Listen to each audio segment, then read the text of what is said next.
Welcome to TJK Shares, TJK One-on-One. As we promised you, we bring you people who have done transformational work, change makers, so you can learn and relearn some things. Today, ladies and gentlemen, I'm excited to bring a brother, a friend, change maker, and transformational work. Man who has done so much transformational work in this world, not only in Uganda, but all over the world. My friend, Robert Kabushenga. Welcome, sir. TJK. Thank you. Please introduce yourself. Thank you very much. Tell us a little bit about you. I was wondering who you were describing, actually. So I was trying which friend you were talking about. Such generous description. Yeah. Well, for the benefit of your audience, just so people can know, I live in Kampala, in Uganda. My home is 7 kilometers from yours, in southwestern Uganda.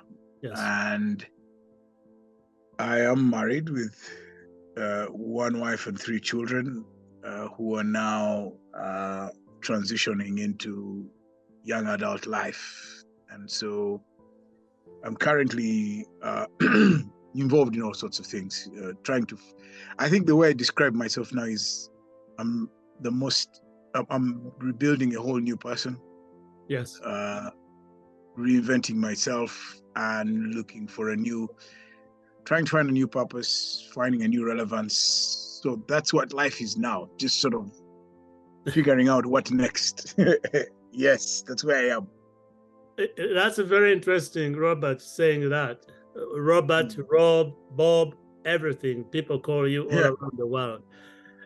It's interesting you say you are trying to find yourself, because I'm in this Advanced Leadership Initiative fellowship at Harvard University, and we had started having that conversation and we didn't finish it. Yeah. How they describe it is like you are in your 3rd career. You've had, yes, you are a trained lawyer, you've been an executive managing director, you are a farmer, you are a mentor, run this program that has taken the world upside down with 360 mentorship on spaces. You introduced spaces before people knew what the word spaces is. We are thinking a space between our houses, and here you are giving knowledge online via Twitter. It's now normal transition business. is the right way to say it. Let's go back a little bit and talk about your growing up and why you chose to become a lawyer in the first place, if you chose it. How did you end up being a lawyer? It's a very interesting situation, because for some reason, my mother always believed I was going to become a lawyer. My mother believed it. But I also grew up and went to school at a time when our education was prescribed, in terms of what you could aspire for. And the very, you remember that, very sort of limited options. So you either had to be the highest educational aspiration was you either became a medical doctor or an engineer, or if you're in the arts, you had to become a lawyer. That was like the highest aspiration. So if you did anything else, it was presumed to be suboptimal. Like you're really, in fact, one of the key courses that took most of the students was political science, Bachelor of Arts political science, or Bachelor of Arts. Yes. And it was like a joke at the university. It was as if you're a second-class citizen if you're doing in fact, it was called BA flat. That's what it was called. Be careful. We have many friends who took that. BA flat. Yes. Well, that was a joke then. But what then happened was, when I was going to sit for my A-levels, by the way, I have the distinction of having sat my A-levels twice. The first time I completely failed to enter university, and at that time, for you to, which is probably about the time you were at university as well, you could only get into university as a government-sponsored student. That's true. And to enter as a government, you had to achieve certain grades. So then I went back and redid my A-levels so that I could get the grades. Now, at that point, I was already thinking that I wanted to work in the media. I was actually thinking of myself as a journalist. Okay. And journalism as a course had just recently been introduced at Makerere. So when I went to sign up my forms to apply for a university course, I wanted to put journalism first. And my history teacher, the history teacher who was the one in charge of registration and knew me very well, nearly killed me. The guy said, "This is nonsense.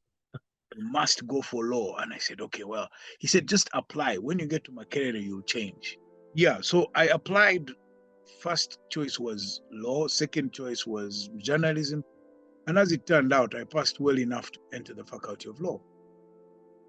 Now, so this is the interesting thing, that when I get in, what I then found exciting about law wasn't even the study of law.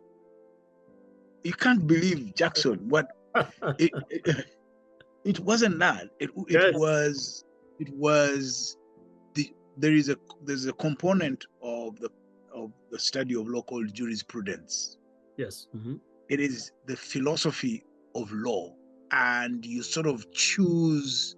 First of all, when you do jurisprudence, you study the different philosophies that govern laws, and there are different schools of thought on how laws are formulated, why they're formulated, how they should be executed. Exactly. And I had been fascinated by, so at that time, this is, let me see, very early 90s.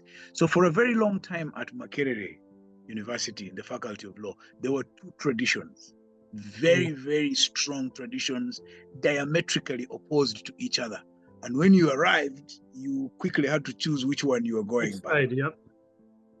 Yes. So there were the leftists who subscribed to the Marxist line of thinking, and actually not even just Marxist, what we'd call materialist philosophy on how the laws emerged and why laws are shaped the way they're shaped, and how it is steeped in the history of colonialism in Africa and the British and all of that stuff. And then there were those who just believed in learning how to interpret the law in its strictest sense.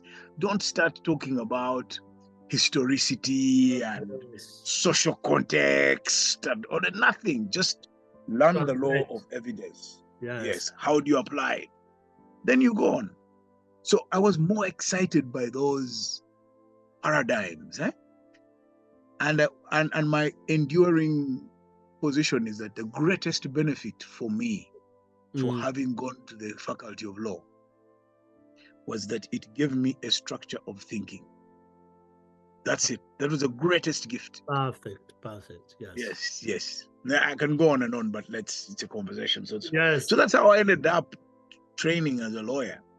And in the meantime, by the way, while I was doing that, I was also I was moonlighting on the factory floor. Yep, I want to talk about that a little bit. Our listeners, Robert, you know my career and everything I've done. Yeah. But talking about law, I wanted to be a lawyer. Yeah. But I couldn't get the points that were needed to become a lawyer. So you should go to church and thank God that didn't happen. I ended up still doing human rights law at Columbia University. So you've done much better. You've done much better than a lot of people you are with who probably went on to become lawyers. But let me tell you, when I got to Makerere, I wanted to repeat just like you did so I can get the points. And my father said, "I've already sold all the land, all the cows. Yeah. You cannot repeat. Go." No. They went and studied my swaswa, but I took my classes in law. But that's a different conversation, like you said. Sure. Now that explains why journalism and media kept pulling you, and you ended up working on that flow. Yeah. Ended up becoming the highest CEO and media influencer. I do not want to go deeper into because everything is there outside. People who don't know Robert, please Google him. He has a Wikipedia page. You can read. Do I? You can read about more on the internet than even what we can tell you right here. But I want to go deeper and talk about the something that is so special that you've done and continue to talk about, which is mental health and Yeah. what our people have really suffered with mental health in our communities, and we still don't give it the limelight it deserves. And I know Yeah. this is personal in a way also. So talk a little bit about mental health and why specifically it is so important for you to talk about. And you can So help. let me start at the beginning.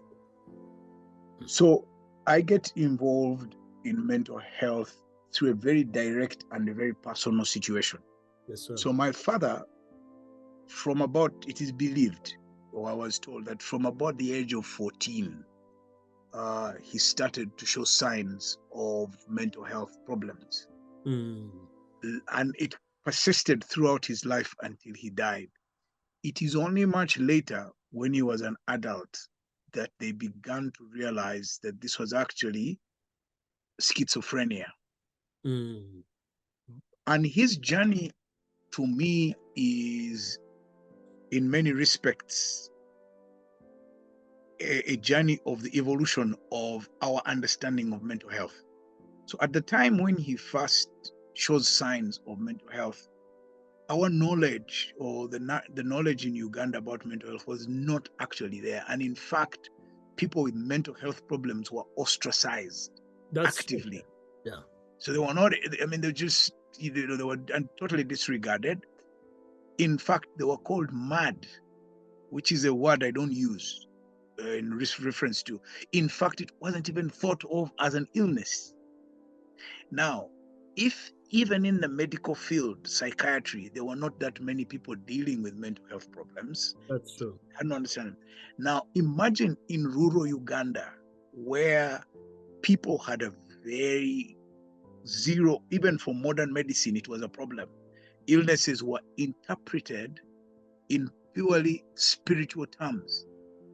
Yes. And so mental health was perceived as a result of witchcraft, Mm. curses, Yes. divine intervention.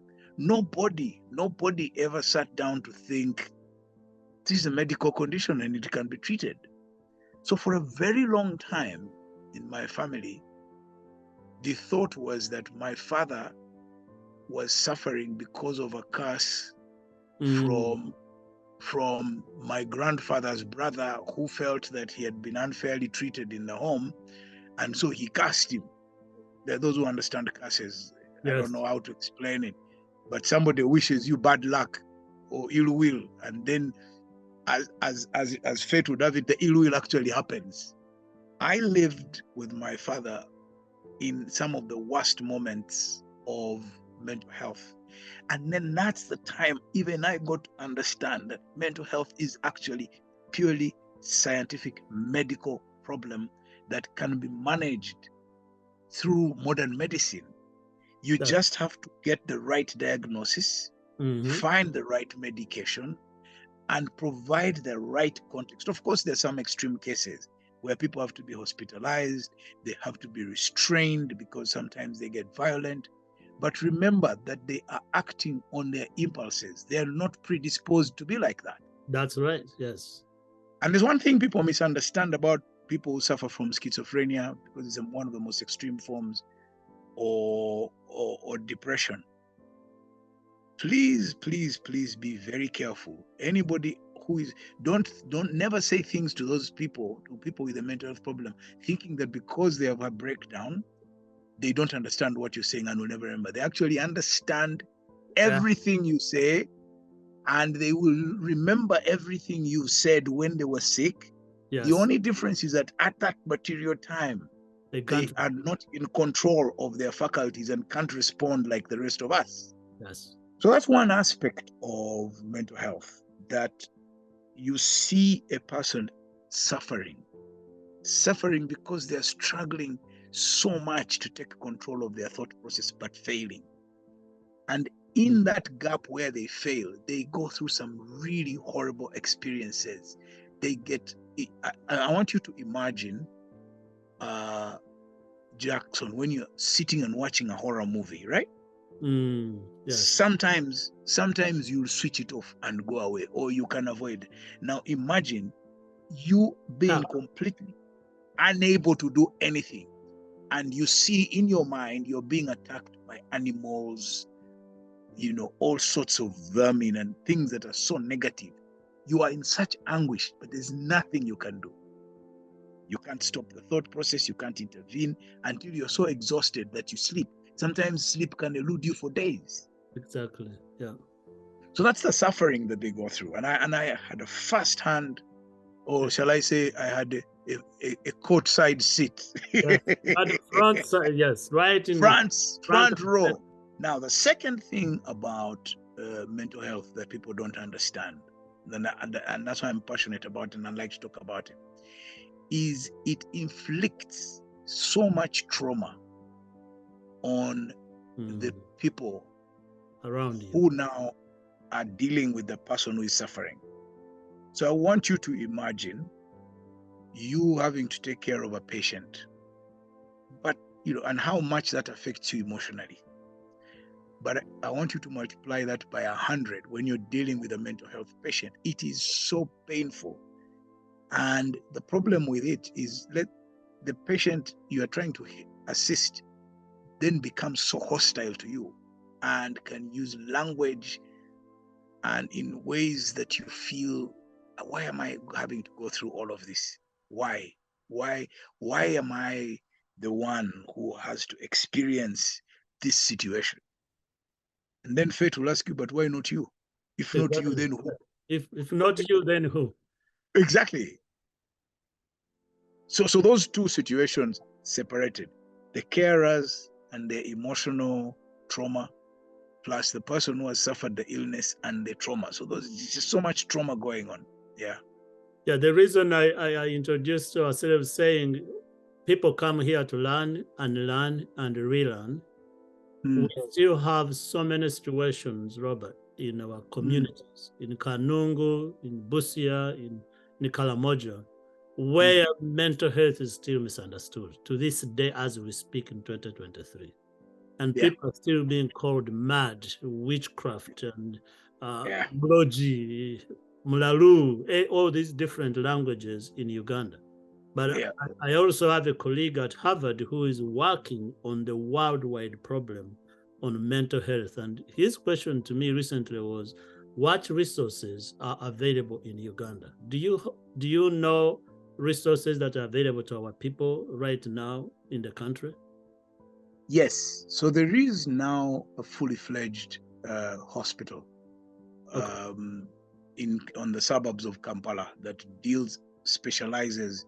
Then there is also a wing at the National Referral Hospital in Mulago. Okay. And some of the main hospitals will have a resident psychiatrist to sort of handle. The biggest problem is that the medication for mental health is very expensive and may not necessarily be available. And because, and excuse my language, but I think I can take liberties because I have been through it. Because it's such a fringe illness, you don't get that much sympathy and public support in terms of saying this is a public health issue, let's try and find ways to deal with it. So it takes sort of a peripheral approach. So if they're going to buy medicine for cancer, if the country is importing drugs for diabetes or trying to deal with malaria, public health, mental health is so far down the food chain. Yes. So that's one. Two, I am not even sure that insurance companies actually cover medical. They don't. So you have to deal with cash up front, I'm afraid. Yes. And that just adds to the cost. And so you think I am going to live with this situation for the rest of my life. That's why people now, out of desperation, resort to supposed miracle workers and witchcraft. So if they're not doing night prayers to have their child to heal, they are trying to get a witch doctor to sort things out because they cannot explain what causes mental health. But now there is so much knowledge and information. And how did I arrive at abandoning all of this witchcraft stuff? Because I had been persuaded. I was very persuaded that the only solution to my dad was to go and find a really potent witch doctor who can give him the right magic potion and sorts it out. So it is I had a cousin who is a medical doctor who explained to me that it is purely a chemical imbalance in the brain. Exactly. Yep. That's it. Yes. So what's the solution? Introduce external chemicals to connect the wires, if you may put it that way. Exactly. It's not any different from diabetes, because diabetes arises out of one enzyme failing. That's insulin. Exactly. So if there is an enzyme or hormone in the brain which is failing, if you can rebalance it properly, the person can live a good quality life. That is right. When my dad got that treatment, you cannot believe. My dad was a foreign service officer. He served until he reached the highest rank as an ambassador. He wasn't posted as an ambassador, but he achieved the rank. So if you have anyone, any loved one, any friend, anybody who is having mental health problems, seek medical advice and stick to it. Exactly. It makes a world of a difference. And also, if in your family you have a history of mental health, then you start to look around. First, watch, are there signs of any other members beginning to struggle? Then you also need to be very careful about certain things. Number one, mind-altering substances. Yes. People who, if you in your family, you have a history of mental health problems or you're predisposed, walk away, avoid mind-altering substances, because they then accelerate. That's number one. That's number two. You better name them. Alcohol. It's alcohol, it's drugs, marijuana, yes, and anything that you, let's just say anything that you ingest that's likely to alter the chemical imbalance in your brain, it will already predisposes you to mental health problems. Secondly is, if you can, avoid acute stress. Avoid acute stress. Never put yourself in circumstances where you will be so stressed, because the moment you become so stressed, your brain will struggle, and that could also trigger that imbalance one way or the other. 3, avoid violence and violent trauma. Those 3 elements are so critical for mental health. That's right.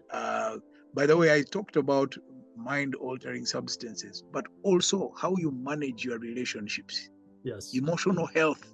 If you have no emotional health and you have no balanced life, you're predisposed to mental health. And these days, the scope of mental health has increased from just the medical extreme conditions, but also, Jackson, you may be there seemingly normal, but you may go through some traumatizing circumstances, like say what we went through during COVID. Exactly. And you might go through a depression, and you don't even know you're going through a depression. That's very true. Just like people had COVID and didn't even know had COVID.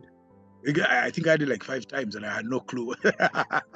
Robert, this even if we stopped our conversation right here, this is very, very important. Yeah. Because we face so many challenges in the mental health area. I will be talking to a doctor soon about this specific and treatments and how. But I wanted you to bring it up. This affected your father. You saw it firsthand. You saw him suffer. But you also mentioned depression and stress. Our people all over the world suffer from these and refuse to get help because people still look at it as a shame. How do I go get see a therapist? How do I go see a counselor? Help is there. We all struggle. People, let's get help, because anybody, none of us are actually normal working out people. If you don't have the depression, you have the stress, you have this, we all have stuff. And people who are professionals to handle them are there. So we need to get the help we need. And I'll be talking to one of the guests you had before on 360, talking about losing a child. Our women lose children, and men just go, hey, conceive, have another one. The trauma that goes into a miscarriage or losing a child is not addressing so many. We have a lot to learn, basically. But I want to come back to you. I want to go back to, we know there is a hospital now. You said it's not Butabika. Yes, Butabika National. It's a major referral hospital. Yeah. We have Malago Hospital. And now you know the triggers. Now you know what to look out for. So we need to seek help when we can and continue to take care of those we still have living who are suffering from these chemical imbalances without using a name to put them in one space or the other. You graduated law, Robert. You were working a different job. You ended up working from a flow of New Vision to the MD and CEO. You've transitioned as a man of transitions right now. You are serving in so many different areas. What I remember, you as a CEO, and this is the conversation that happened between me and you and another friend of ours from the UK. You sent an email and said, you guys, you're in diaspora, you need to start subscribing to New Vision. Yeah. I said, Robert, no way, I'm not paying any money. Read a paper online, which I can read free. And he said, watch the space. Tell me how you got that vision of digitizing newspapers were used to carry on the bus and read. How did you come up with this digitization way before even the word digitization was being used? I'll be, shall I say, lying or unfair to my predecessors if I said I am the one who embarked on that journey. But interestingly, I was there when the change was beginning to happen. Okay. So you'll remember the days of the dial-up modem and all of that stuff. So, yeah, exactly. So when communication moves to email, and computers begin to be largely available, this is around 97, 98. Now, before that, New Vision was available online as just text, the way text runs. It was a free service we are getting. Exactly. Yeah. So then what happened was in 1998, I think it was, and I was there. So first, we transitioned in 97 and we got rid of typewriters and everybody got a computer. So by that act alone, we moved away from manual analog systems of delivering printed material to digital online, if I may call it that already, because now that's when we started having local area networks, wide area networks, and all of that stuff. You remember? Yes. You remember all of that? Yeah, I remember that and before that. and modems and all of that. So at that time, we entered into a joint venture with a company, a Danish startup that was, a Danish funded startup in Uganda. That's when we set up the website. That's around 98. Yes. And so for a very long time, the website was a direct reflection of what was in the paper. There were a few added things, but so by the time I come back in as a managing director, there is already a debate about how much more service the website can offer. Yes, yes. So while that debate is going on, social media starts, but in very limited ways. Yeah. So you Facebook, you've got Twitter starting, but it wasn't yet quite clear which direction it was going. Now, that's when digital media really starts to take shape. Now, if you fast forward maybe 2 years after that, smartphones come in. Mm-hmm. And with smartphones, you had a full transition by consumers of content to a more personalized gadget. So then we started to debate what's the best possible way for us to deliver content. And that's around the time we met, and I was telling you, and that time we're debating things like firewalls and Yes. this and that, and you guys were looking at me like a guy from outer space. What are you talking about? And I'm like, look, but already by then we were talking about an existential threat, and that continuing to give our content in the newspapers for free on our website wasn't going to be sustainable in the long run. But at the same time, we had gotten the market so used to free newspaper on our website. So my first step was to attempt to separate the two. In fact, I was even telling the people on the website that we can have 3 different headlines during the day. There was no need to stay with the headline of the newspaper. But of course, I was caught up in debates by people who were stakeholders. So a lot of people were resisting that approach. And it just became a fight that was not worth it. So I put that on hold for a while. So we continued with the thing as it was, getting advertising for people who are interested in online audiences who are through websites. And then, of course, in Uganda, the beginning of the 2010s, was the real explosion of messaging apps and media platforms like Facebook, Twitter, WhatsApp. All of this stuff exploded. So now the question was, what do we do? How do we remain relevant?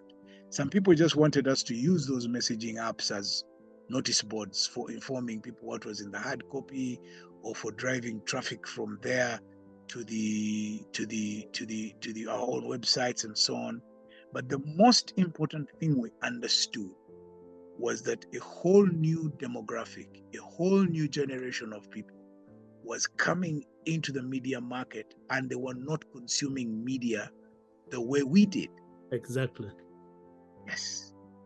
So we started to look, how do we invest in Jackson's son, who is not going to sit and watch a basketball game throughout. He wants to watch it when it's convenient for him, but he may want quick updates on timings and so on. So we started that debate and did a few investments, developed the website, made it more interactive, made it more dynamic, but it wasn't enough. Then we set up a social media presence that became also very dynamic, but it wasn't enough, and it wasn't our platform. So just before, to cut the long story short, just before I left, we had actually started the process. We started the process of investing. But sometimes when you have people who are from a completely different generation and are much older, the level of conservatism gets in the way. That's true. So we lost a whole year because people were suspicious about the investment. You had people in the traditional media working for us who were opposed to who thought this is going to be a threat, the company will collapse. So we spent months and months and months debating whether the investment we needed to make in developing our own app and growing our own community was worth it. Until, and this is very important, till COVID struck and there was a lockdown. Yes. Now, with the lockdown, if you don't understand the Ugandan media space, newspapers are sold on the streets. That's true. Yep. By vendors. Yeah. Now, if there are no people on the streets, And vendors are not by allowed. the bus. Exactly. First, even leave bus transport. Just think about Kampala alone. There are no vendors to go on the streets because there are no people on the streets to buy the newspapers. So you're screwed. So that forced us accelerate the investment in the media platform that we were developing and to go into digital. Unfortunately for me, while that accelerated it, the ability to innovate and pivot very quickly online was slowed by the fact that there were lockdowns. Then we were distracted by the elections of 2020, and then in 2021 January, I was asked to leave. So I hadn't quite achieved what I wanted, but we were a long way from where we were in 2019 before COVID came in, because we moved very swiftly into the digital world, but looking more to the generation of the future, because if you don't have a footprint there, and I was always fascinated by the New York Times model, the Economist, Financial Times. There is also a company in Norway called Skibsted. Those models had gotten it absolutely correct on the digital side. So that's what we were following. But I was disrupted, and then I had to leave. And that's what you are following, and that's where the future. You had already seen the future, just like your grandmother, you said, and your mother who saw you as and said, I want you to be a lawyer. So it seems to run a family, prophecy runs in the family. Rob, my great grandfather was a Mufumu. There we go. Now we know it is on record. He was actually involved with the Nyavinji cult. If Mufumu gets somebody they leave their secrets with. So I think now we know where you get it. That trade was passed on to me, I guess. Well, that's very, very, very interesting. And the digital part, I'm going to kind of shift from that digital part you were introducing a new vision. You have worked on. I want to talk about Ruggiero Farm, which is one of your transitions. I want to talk about 360 in the few minutes we have, the mentoring program. And I want to talk about KCB, where you also serve, and the role you're doing there. In terms of young people who are listening to us and who continue hearing about this digital journey, ladies and gentlemen, I want you to look at what Rob had started already and still going on, and then how you shifted immediately with your farming, Ruggiero Farm happening, into the more digital media with Spaces. So talk about that shift and how Spaces are going for you now with the mentorship program, 360 mentorship program. Look, I gravitate towards media naturally. I mean, it's for me, it's like a place to be. It's like how people go to a bar, others go to a church, others go to a football game. I go to the media. That's my place. It's my passion. Yes. Now, what that experience taught me now, in the course of trying to do that investment, I ran into a very, very interesting person who you can interview for your conversations. It's a guy called Edgar Kasenene. Edgar Kasenene. Yeah, Edgar is Paul's brother. But Edgar, in his own right, is a groundbreaking chap, especially in the field of technology and where he sees the future going. It is Edgar who enabled me to see with clarity how media consumption was going to change. And I saw it on full display during COVID. It means, for instance, now let's just use the simple answer of streaming. Yes. Now, I don't need to sit in front of my TV to watch the World Cup or Comrades or running or my favorite stuff. No. Yeah.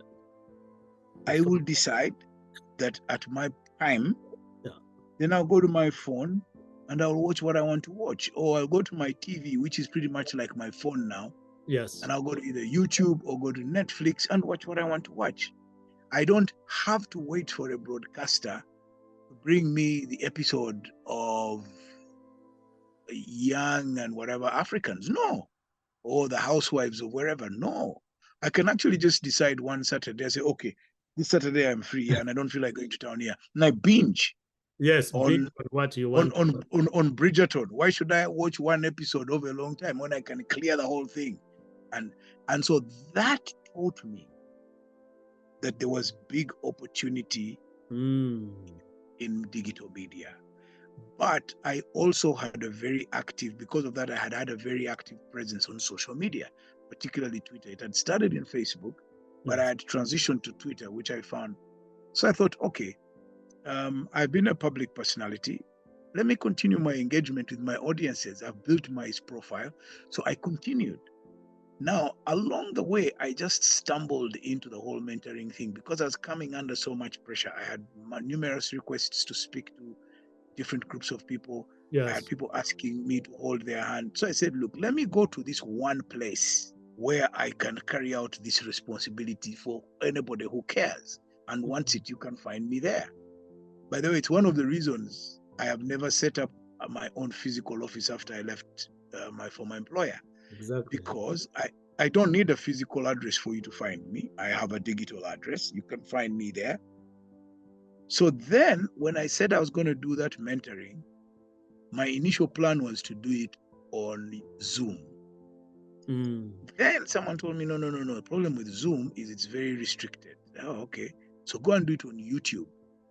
So when I went the first two times I did it on YouTube, a young friend of mine called Brian Cheyune told me about something called Best. Spaces.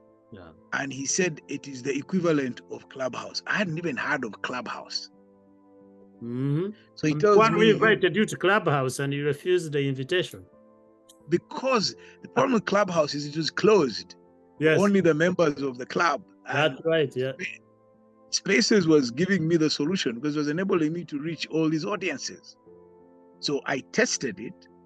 And imagine I was testing it. Even the guys themselves in Palo Alto were still testing it. So it was still in its test phase. And we Yes. weren't even sure at that time that it would last this long, actually. Yes, good evening, folks. If you've just joined, my name is Robert Kabushenga, and this is the 360 Mentor. This evening, our conversation is going to be about enterprise, innovation, startups, investment, scaling up, running around, playing in the big league, all of that, and doing all of it while still quite young. My guest is already here. We've tested the sound. It's perfect. She's been waiting for you guys. 8 o'clock, the conversation begins. In the meantime, the sound of award-winning jazz artist Samara Joy. Great stuff. She got a Grammy Award for this. So let's listen to her sound until 8 o'clock.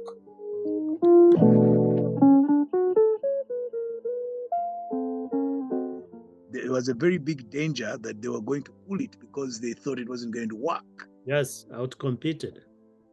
Yes. And then, lo and behold, we started it.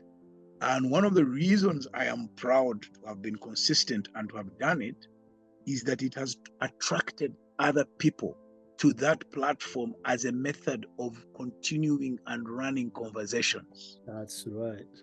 And there is nothing as helpful for the growth, the stability, and the development of a society like conversation and discussion, because ideas are generated and then people use them. The farm and KCB was really just me pivoting onto a new route, a new direction. Immediately after I left my former employer, I didn't want to go back to a pressure cooker situation that was a corporate world of Uganda with all its politics. So I wanted, and I'd always wanted to have a farm in a rural area. So I used my time, my free time, to start a farm. But it also became my refuge, the place that I would go to decompress, Yes. to reflect deeply about the direction I wanted to take, about the mistakes that I had made, gains that I had made, and see what the future was. But it also became obvious that all the knowledge and experience that I had acquired wasn't just going to end at me leaving Vision or at just doing mentoring. So I was approached by two companies that asked me to be on their board. United, I think it's called Old Mutual, which is an insurance company, and KCB Bank asked me to be on their board for their local companies and asked me to add some value there of my own corporate experience and help their governance role in the country. So that's really where we are with all those things, yeah. Very good. But during that transition also, anybody who knows Robert from CEO and managing director to Robert of today, who wakes up and runs 41 kilometers, to have adopted a healthy eating and healthy lifestyle. Yes. Why? What triggered that transition? Don't ask me the same question because we both done. I came to the how to answer. No. So I came to the realization that it looks like life, what you call 3 careers. It looks like life goes through phases. So the end of my full-time employment for me signaled the end of an era in my life and the beginning of another one. Many coincidences. That, children leaving high school and going into university, ending of COVID, so many things. So it meant that I needed to chart a new direction. Yes. For me to chart a new direction, I needed a whole new Robert. To create a whole new Robert meant changing so many things about the old Robert that were not required. And one of those things was weight. I couldn't carry around an extra person if I was going to go in the direction that I was going to go. But I also then realized that I had been taking care of everyone else except myself. You So it was time. You need to say that again, because I was carry a lot of other people's burdens. Yes, and I thought, okay, I've been removed from this huge responsibility. Maybe life is telling me, or fate is telling me, that it's time to take care of yourself. Yes, sir. So I became very aggressive about taking good care of myself, which involved an immense amount of exercise, changing of diet, learning about aging, learning about health, learning about the body and how it works, and generally putting myself in a situation where the quality of my life improves. There is something else I did that I don't talk about a lot. So I took an immense amount of reading. I am reading so much. And then I discovered an interesting rabbit hole called YouTube. So you go to YouTube and there is a treasure trove of information, documentaries, stuff that grows you. That's true. And so I did that. But then in the process of exercising for health, I discovered ultra exercise as a way of one, differentiating from my preferences. My preference would be to go to bed at 8, eat a fantastic meal and sleep and wake up at 8 a.m. But when you do ultra, when you climb mountains, when you run long distances, you put yourself in totally different experiences that are painful. And so I am now simulating situations of hardship so that I don't forget what hardship is like. But also, yes, but it's important.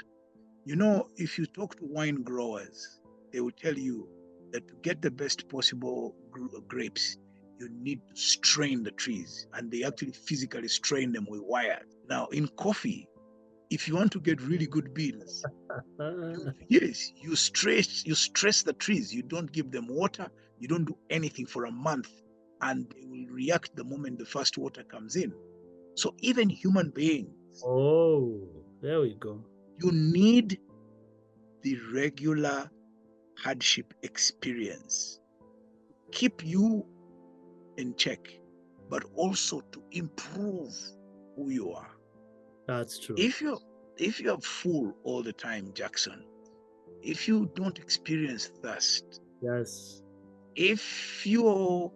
then why would you struggle? That's true. Why would you push to the limits? So I'm taking my life at a late age through extremes, because I think when I am been through the furnace, I'll come out much better on the other side. Wow, that is knowledge, my friend. 2 more questions, Rob. We have to wrap up this.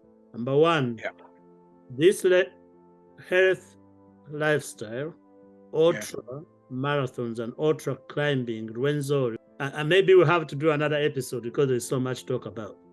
You and I have adopted this lifestyle in our late 40s, 50s. I didn't run my first marathon until I was 48. Yeah, it's good. Since then. What advice would you give to young people so they don't have to wait to when we got to learn about this?